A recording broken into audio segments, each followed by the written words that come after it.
All right, guys. Listen up. Here is your first assignment. Before I give you your copper, this is your practice sawing piece. This is a piece of aluminum, and this is the shape that you have to cut out. It's worth 25 points. So what you're going to have to do is with your jeweler saw, cut this edge off. Then you're going to have to drill right in that hole. Put your jeweler saw in that hole so that you can cut out this inside shape. Okay, so this should be cut off and this should be cut out. This is just extra. But all the shapes are glued to it with rubber cement already. So that's your first assignment before you get your copper. So here is what I'm going to show you first. I'm going to show you how to drill this, and then we're going to move over to the jeweler saw area. Okay, this is the drill press. Before you start drilling, you need to use the center punch. Okay, so it says stop. Have you used the center punch to make the guiding divot? No, I have not yet. This is what the center punch looks like. Okay, so on the wood, you're going to put the center punch right where you want to drill that hole, and you tap it. That seems like it's weird. All right, that's good. So it should just make a little divot. Now, here's what you have to do with this. Okay, I've got this kind of swinging and hanging. I'm going to tuck that in. My hair is back. Now, what I want to do first is, without turning this on, lower this to see where my drill press is going to hit. Is it going to hit right in that center punch area that I just made? So mark it. You're not going to hold it with your hand while you're drilling. Okay? And you can't just leave it there. What do you think would happen if I left it there and then just turn this on? Braden? Yeah, this metal's going to start spinning. Okay? So tape it down, test it one more time. Is it lined up? Yes. Okay. Next step, goggles. Notice how I've got wood underneath so that when it goes through the hole, it's going to drill into the wood and not on the table or anything else. To turn this on, you just turn it like this. You're going to pull this, and you're just going to lower it so it goes all the way through. Lift up, then turn it off, and then you can check and see if it went all the way through. Okay, so that's good. Okay, let's move over to the jeweler's area.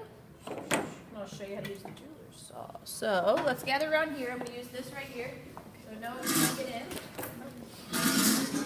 in. So for the jeweler's saw, you need, this is a bench pin. That's what these are for, okay? They fit right in there. Hopefully. Oops, there's a paper towel there. There you go. Okay, this is a jeweler's saw frame. These are a lot of jeweler's saw blades. Just like in the video yesterday, they come in a big bunch of a dozen. This is a 1/0. So you're going to untwist it.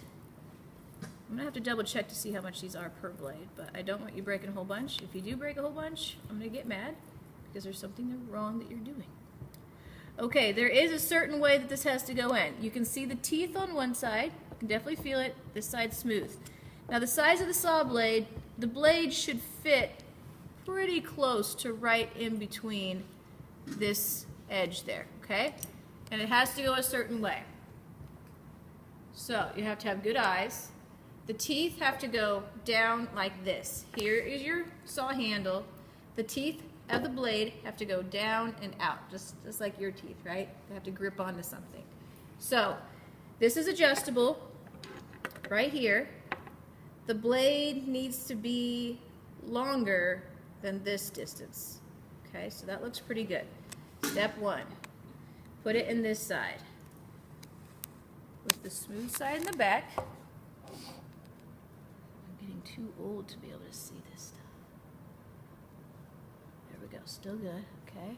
So I've got at least a ½ inch of the end of the blade in there, so it fits right between these two pieces of metal. Then I'm just going to tighten this side down. Clamp it, okay. Now, making sure, yep, teeth are in the right way. Now, here's how you have to put in this other side. And if you need to shorten it, you can, but see how right now it's like, there's not really enough to grab onto. So I'm going to make this shorter. So I'm going to loosen this, make this just a little bit shorter. Now I'm going to tighten that. So that brought this a little bit closer to that, so I have a little bit more. Now this is the key step. What you have to do is, I just use my rib cage. I'm going to push this in to make it smaller and like clamp it in. So while I'm doing that, still tightening it, now I'm going to tighten this down and then I'm going to release. Okay, now we do the sound test. That's what it should sound like. Okay? And here's how, oh, came off a little bit. Here's how you're going to be sawing. So the first thing to saw with is probably this little line right there. This is your test to see if you can saw in a curve. The next test will be to see if you can saw on the inside. So your saw blade should fit right in there. I'm holding it with my thumb. And remember how you just hold the saw blade up and down. It's a little hard to get it started. I think that's probably the hardest part. There we go. Okay. So you're going to saw like that, and you're going to have to gradually turn the saw. So I've already done almost 1/4 of an inch, so it really shouldn't take long. Okay?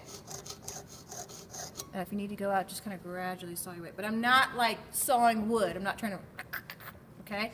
So I'm just going a little bit at a time. Now I'm going to move forward, I haven't finished that obviously, to the part where you get to the inside. So to do that, I have to release and let this go. Still holding on by that side.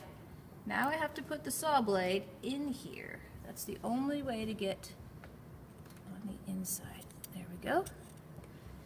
And then, same thing. Use my rib cage. Push against it to make it really tight. Screw it in, then release. Do the test again. Good pinging sound. So this is how you're going to do this part. Again, just hold it. My saw blade's up and down. And you're just kind of relaxing your hand. I'm not doing like a really tight grip on the handle. And we're just trying to follow that line. Stay exactly on the line if you can. That's kind of what we're going for, and that's what I'm grading you on. And then turn your metal. You kind of aim your saw blade that way as you turn around the corner, so you're just going to have to kind of turn your metal and your hand a little bit gradually each time. And that's how to get that shape out, okay? So there's going to be some burrs coming out.